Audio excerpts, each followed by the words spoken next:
Hi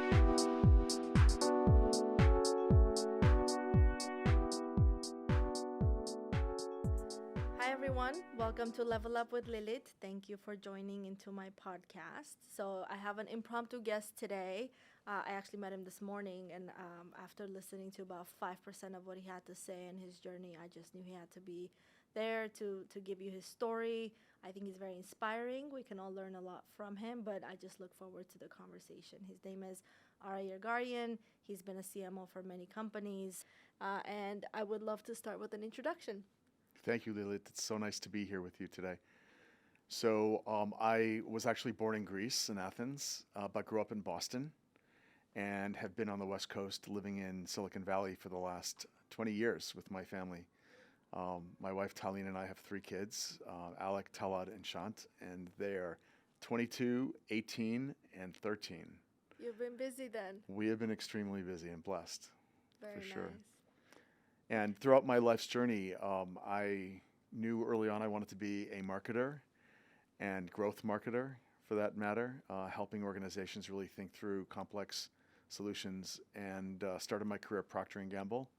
Spent the early part of my career all over the world, based in New York and Geneva, Switzerland, and ultimately Cincinnati, launching products everywhere. And it was super fun. And what a great training ground. All things I can say I've learned. I think, go back to my early P&G days as the influence. I like that. So was travel a reason why you picked the companies, or the companies were the reason why you were open to travel? Yeah, I think the latter. Okay. It seems like until COVID, maybe travel was sort of the rule of the day. And opportunities, I think, come when people are open-minded, and you have to be with people. And I think particularly in any sort of marketing, business development, strategy, sales role, it's really important to get to know the people you're with and develop deep partnerships. Not the opposite of what I call vendorship. That's right. Right? It is about deep connections and trust, and then a long-term relationship is then built. Yeah. Well, tell us where you're at today. So for the last year, I've been sitting on company boards, advising leaders in companies, and also a variety of advertising agencies. And as a 5-time public company CMO, Chief Marketing Officer, I think I have a unique perspective because I look at it through a different lens. And it's hard. CMOs are challenged these days because organizations demand a lot from them, and they're often the first to be blamed if things go wrong. They're infrequently praised if things go well. I can see that. And as a result, you're on your toes. And I always guide other chief marketing officers to be bold, follow your North Star, don't be afraid. And if you've been recruited to an organization, remind the leaders around you what your purpose is and why you think you can have impact. I like that. I definitely agree. Keeping the open communication with your leaders is the most important part of a job that actually most of your job is to spend money, right? And get the brand out there. And you can't do a lot of that without the budgeting and the spending, but you also have to have the communication skills to tell them exactly how it's going to benefit. And I also know, and I'm not a marketer, obviously, by nature, so I'll ask you a lot of questions about your journey. But Sure. The other aspect of this is a lot of marketing takes time to show ROI, and that's probably the toughest conversation to have, right? You're spending it now for the future, and how long do you have to wait to actually see the results? That's right. And you have to think about marketing, I think, in a multi-fashioned way, right? It's no longer small marketing, coloring within the lines. It's big M marketing. And it's funny, I've worked with a lot of CFOs who say things like, the only marketing report I look at each month is the P&L. So it puts a lot of pressure on you to perform. So I think you have to look at it in a multi-tiered fashion. Certainly the big M is building brand, building human connection if it's a consumer-facing brand. Totally. Or if you're dealing with a B2B model, ensuring that your partners truly treat you like partners and recognize the impact that you can have in helping them build their business. And then there's a lot of tactical stuff that has to happen, right? Picking, choosing, supporting cast members for you and the teams that you're working on is really critical. It's hard many times because you're you're basing your assessment on conversation that isn't certainly very long when you're interviewing folks. Yes. You look at their reputation, but each circumstance is different. So you have to trust your instinct. And I really believe that in the end, if you're smart about the way you build relationships, you'll hire really good people and treat them well, and then of course expect great things from them too. What do you think are some of the, with your experience in marketing, especially in different companies, especially publicly traded, how has marketing changed besides, going from, I agree with you, the small M to the big M, and you got to be a visionary at this point in any executive role. But what do you think are some of the biggest changes in marketing, and how have you personally been able to adapt to them? I think some of the biggest changes I've seen over the last 30 years are certainly around performance-related activity. So the expectation is every dollar you spend will deliver some multiple of that dollar in return. And like you said at the outset, Lilit, I think it's extremely difficult to go into any sort of activity, campaign with that in mind solely, right? You have to think about the longitudinal sort of experience that the consumer has with a brand. And it takes time. You have to invest and spend a little bit to get people on board that then gives you the right to go after them with more of a direct response model. Yes. So I've seen brands that try to go too hard on that DR sort of expectation and fall flat on their face, and others that find a way to sort of be more strategic, think bigger picture about building relationship. I was the inaugural chief marketing officer at One Medical, which today is part of Amazon, and had quite an interesting journey. When I got to the company, there was moderate growth, but we hadn't crossed the chasm. We hadn't found a way to really get big. We were only in a couple of markets and hadn't found really sort of that secret sauce. And I'm a big believer in leaning into the consumer, understanding research, insights, segmentation. But at the end of the day, also following, like I said earlier, your instinct. So for me, understanding that there was a problem in healthcare, very difficult to get a same-day, next-day appointment with your primary care physician. If we can solve that problem, wow, that's a huge pain point that we're addressing. Right. So there was a lot that had to happen, though, behind the scenes to ensure that the algorithm that enables us to make those same-day, next-day appointments for the people for whom we provide care could happen. And once we knew that the brand promise could be delivered upon effectively, it was off to the races.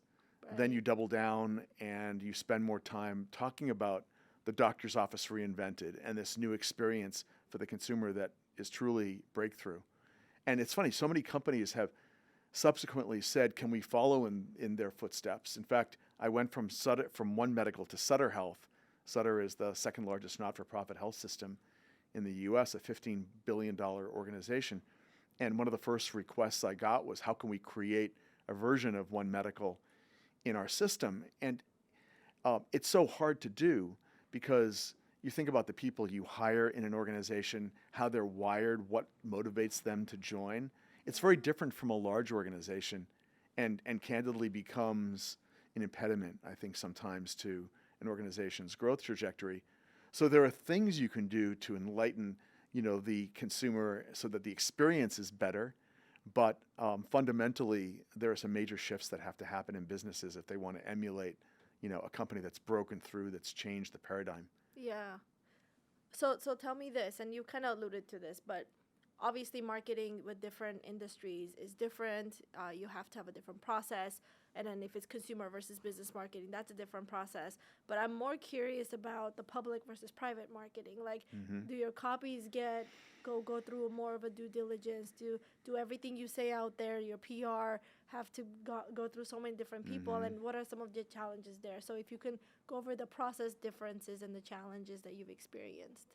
Yeah, and I'd even take it one step further and think about heavily regulated industries like education and healthcare. Yeah. So I was the CMO at University of Phoenix and then moved into healthcare. And every word you state goes through legal scrutiny. Right. And it becomes tiresome after a while. but you get good at figuring out what the lawyers will and won't approve, right? Because copy really matters. Of course. Sadly, we're a litigious society, so it becomes a really big issue for us to overcome. Yeah, especially in the B2C space, right? Right. Yeah, that Right. must be challenging. What about industry-wise? Which one was the most difficult for you to put out there in the market and get brand awareness?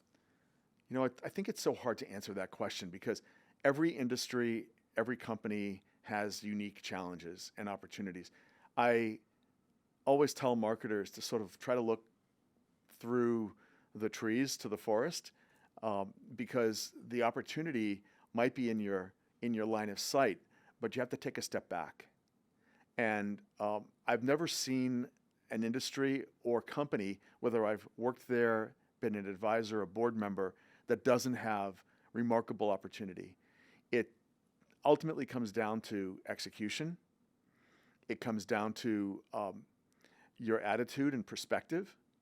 If people around you and you have this tendency to want to win in a competitive environment, you can will that to happen. I really do believe it. I can see that.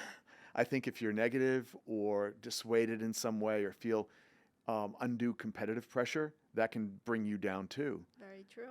And I think I've seen could that. be applied in so many different aspects of the job in Oh, any yeah. position. It's you're your first cheerleader, Right, and if you can't get past that, how are people gonna actually help support you? right. So I say to leaders, not just in the marketing world, but throughout organizations, CEOs in particular, wear your brand as a badge of honor. Sit proudly in that catbird seat. Know that it's a lonely place to be, but really try to get people around you who believe. Have advisors, not just board members, people you can trust that'll speak to you with sincerity and honesty.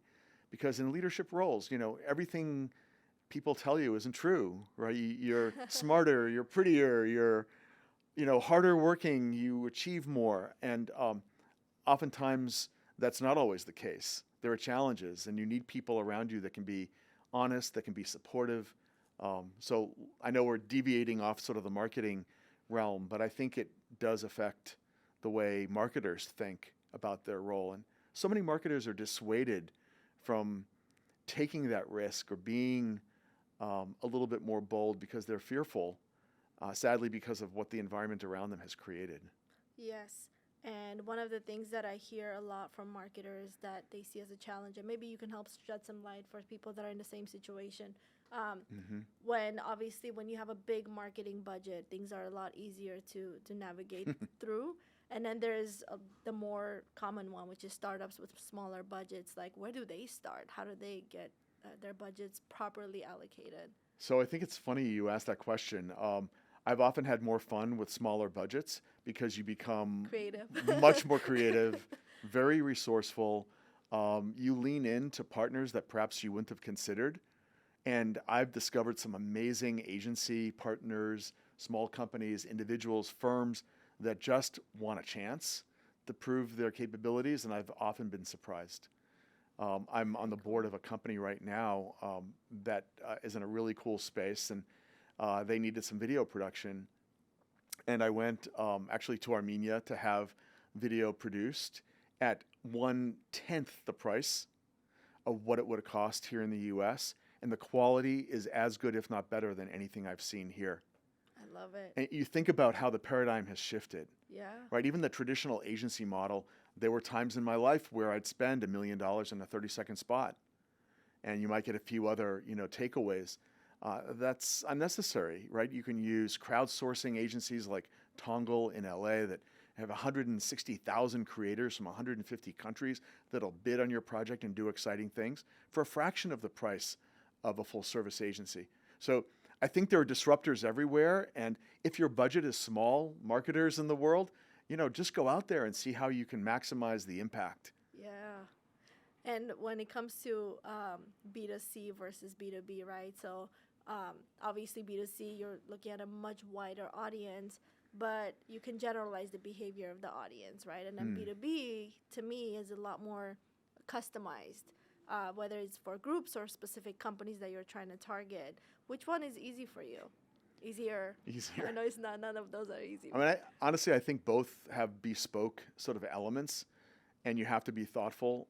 You can't imagine that just because you have a large audience, the segments are all going to be addressed the same way. Of course. In fact, I found it sometimes more challenging when you slice and dice a really big audience because one size does not fit all, especially if you're a consumer brand.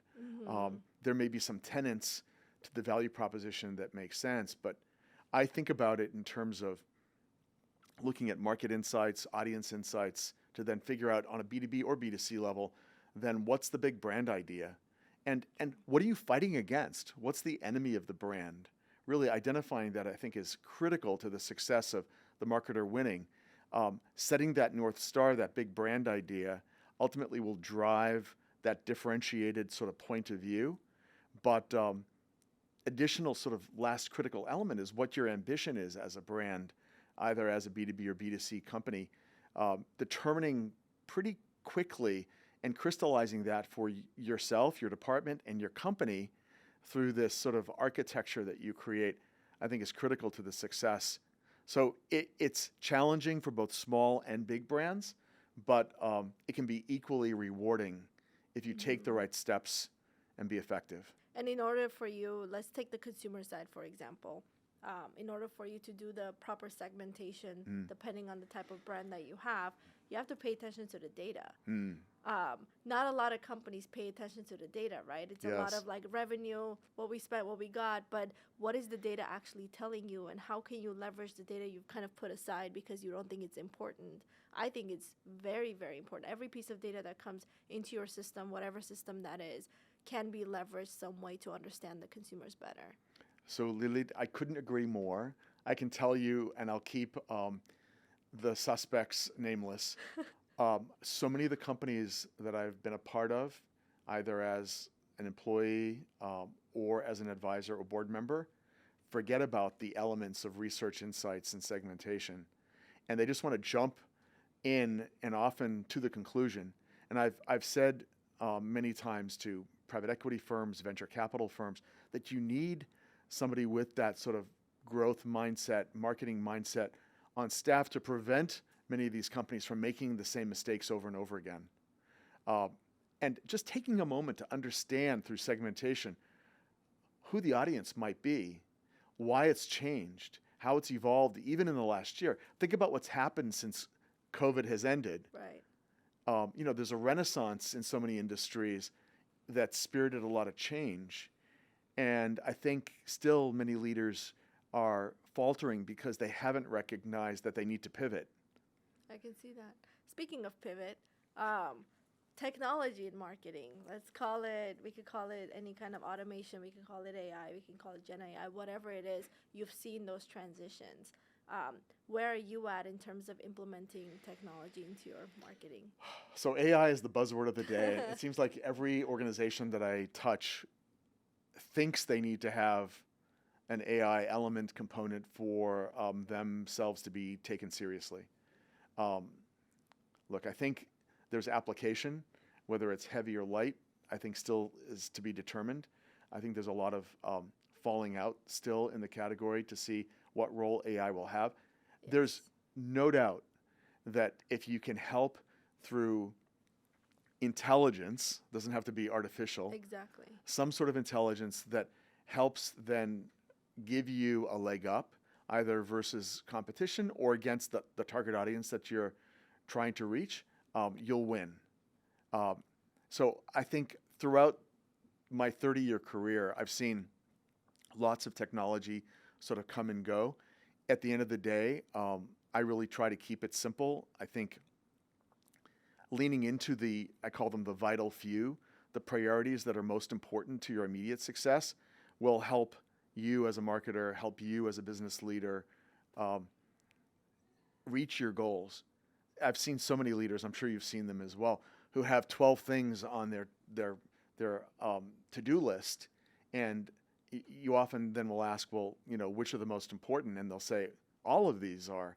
Well, you have to weight them in some way because an organization gets distracted. They get dejected if there are too many things on the table that they have to address. I agree. And when it comes to buzzwords, what I've seen is, there's so much AI. It's a smoke right now, right? Companies are going out there, they're implementing so much artificial intelligence into their business without really understanding it, where, once the smoke clears, things will be more clear. But right now, what I'm trying to encourage companies and people to do is really look at the whole point of AI is to customize it for you.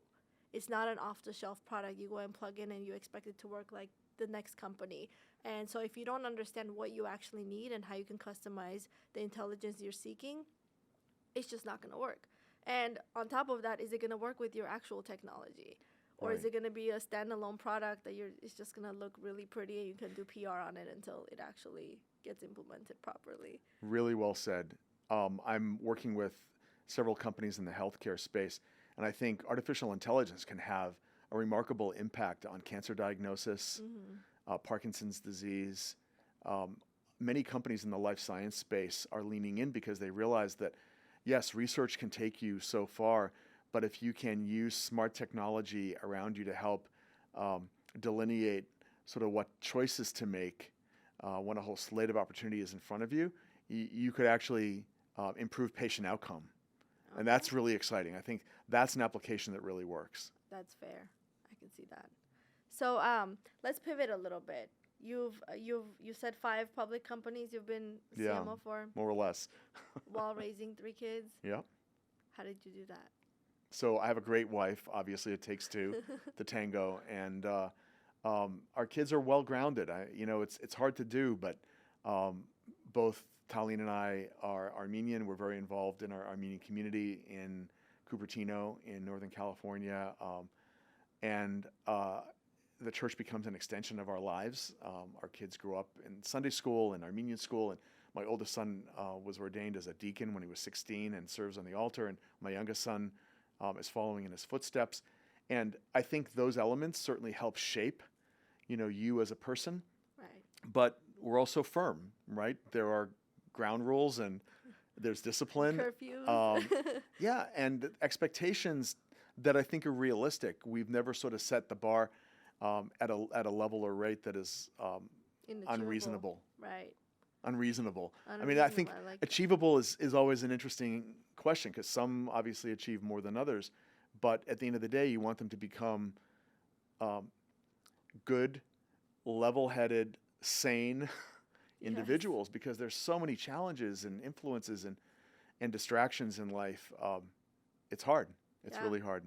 Especially here, right, in America, when us Armenian kids grow up in America, that mindset has to shift here, right? Right. You want to teach the kids to think for themselves rather than do what you told them to do. Right. Because it just doesn't. That's not a good mode of survival here. Right. And they see the example that mom and dad set, and I think it has an impact on their lives. So my wife Talene, I met her when she was getting her PhD. She's a neuroscientist. And we moved to New England, where she then did a postdoc at Harvard Medical School. I mean, she's much smarter than me.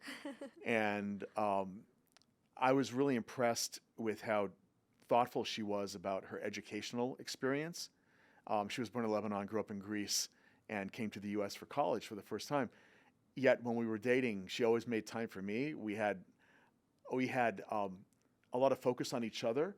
And then when the week came and she had to go back to the lab and do her schoolwork, she was 100% laser focused there. Wow. And I think that's unique, right? So we didn't cloud sort of the two. And our kids, I think, see the example that we set. We're both driven, but we both really care a lot and really present. Yeah. That's great. We try. So would you say that your style as a father or a parent is the same, yours and your wife's style as parents? Do you think is the same leadership style that you have in an organization? Yeah. And it's not a trick question, and actually, I could get multiple different answers.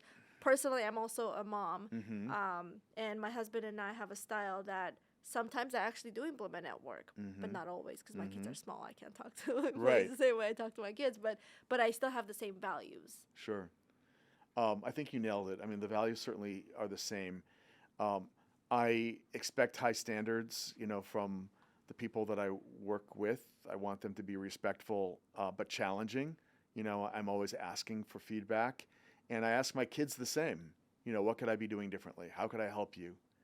And I don't want one-word answers, right? Let's have a conversation versus a, versation. It's not a one-way thing here, right? We're communicating. I speak with you. I don't talk to you. Yeah. I think language really, really matters. And I know that my kids, as I've seen them grow, and one just graduated from college and is starting work, and one is in college for the next 5 years, and then my youngest son is in 8th grade. They look at every step you take, and they might not take it all in at one time, but I know it has an impact. And I think the same thing with folks that you work with in a professional environment. Throughout my life, I've really tried to help younger people, whatever wisdom I've gained through the experiences I've had, good and bad. Like, I check the ones I like. Yep, I'm going to do that. The ones I don't like, behavioral wise, I'll say, no way, I'll never do that. I think you have to be cognizant of the impact your decisions have on the people that you work with, and be really smart about then how you project to your coworkers. So yeah, it's different with your family. I'm obviously much more loving, but I care a lot about the people I work with too. That's good. Yeah, and that's it's a personality trait that's not easy to leave at the door when you walk in, right? If you care, you just care. You care about people. Obviously, there's a level of care for family versus other people, but if you're just that type of a person, people respond to that differently than if you weren't. So that makes sense. And play with your kids, right? Totally. Have fun with them. Yeah. Let them let their hair down and have downtime, and it's not all about school 24/7. In our society, we're also driven, I think, and the people that we are just as people become so focused on the outcome. The journey should be pleasant, and we should appreciate the beauty around us, the people that impact our lives, the family members that we've interacted with, the legacy that those before us left. It's often easy to forget about that and just plow ahead. Yeah. And you kind of have to stop and really think about who you are as a person, right? Your own identity, which is actually going to segue into my next question. Whether it's like internal or with your friends or with your family or even at work, I think personal branding is very important as well. It's not just about the company you work for. What type of a person are you when you go out there? Because I happen to strongly believe sometimes they'll buy you as the person, and you have the company that you're representing, right? And so when the challenges happen in business, which it always will, it's the relationship that will keep it going. What do you think about personal branding?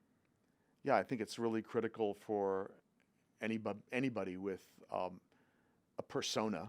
I won't say those that are publicly, consumed. I think anybody should think about how they appear, and I don't mean physical appearance. It's the words you use. Yes. It's the company you keep. It's the environment in which you spend time. I also believe in what I describe as a triple bottom line. I think it's obviously important for companies to make money and be profitable, but I also lean in on people and purpose. Yes. And I've devoted a lot of my time to nonprofit entities. In Silicon Valley, I was the chairman of the board of the American Red Cross for 4 years. I was vice chair for 3 years. And, I looked at my Red Cross colleagues and I said, it's really about implementing action. It's not just about sitting here and watching others do things. And the giant sucking sound when I made those statements were people saying, I'm only here for ceremonial reasons. And, when you demand for them to then lean in and be present, some will, some won't. Yeah. And, I've done the same thing. I'm actually on the parish council at St. Andrew in Cupertino. I'm now on the diocesan council with our Surpazan here, the Archbishop Hovnan Dadarian. And why do I do that? I do it because I believe, the community and sort of the mother figure of the Armenian community, which can be viewed as church, is important because culture, language, and the ecumenical sort of piece of our lives is a big piece of our identity. I'm also on the board of Boston University, my alma mater, the School of Public Health. Very nice. And have been for 4 years. Before the pandemic, And I used to joke with the dean before the pandemic that, you say public health and people thought that meant the sanitation department. Really, Oh. truly. They're the ones that put those letter grades on the restaurants. And post-COVID, all of a sudden, public health really matters. Right. Health really matters. And I'm really concerned about the health of our society. It's really a very important topic to me. And there's more to come. I think we can do like 5 different podcasts on just that topic, right? Yeah. I agree with you. I think, and the thing is, like, media drives a lot of the attention people give to public health and even like individual health. And I don't think that we should rely on the media to understand how important health actually is. Are you familiar with the concept, the social determinants of health? No. So picture it this way. For the first time in our lifetime, your zip code has more of an impact on your longevity than your genetic code. Oh. So where you live That's scary. will have an impact on your longevity. Access to great health care, access to clean air, access to parks and places to recreate, access to non-gun-free zones. Think about in the Bay Area, Oakland, the shootings in Richmond, awful. I mean, like every day, it's an epidemic in our society. And I think about that because everybody deserves the same chance. But if you're subjected to these parts of the country, and we'll just talk about the U.S. for a moment, and there's no way out, it affects all of us. It's not just a poor person's problem, it's an everybody's problem. And we can't be naive and expect things to change and to insulate yourself from that. Look at the homeless crisis in this country. I know. It's everywhere. Outside of multi-million-dollar homes are encampments. And it's not fair to the people on either side of the fence, right? Yeah. But what do you do to solve the problem? These are major issues that are finally, I think, being tackled by our society. Yeah.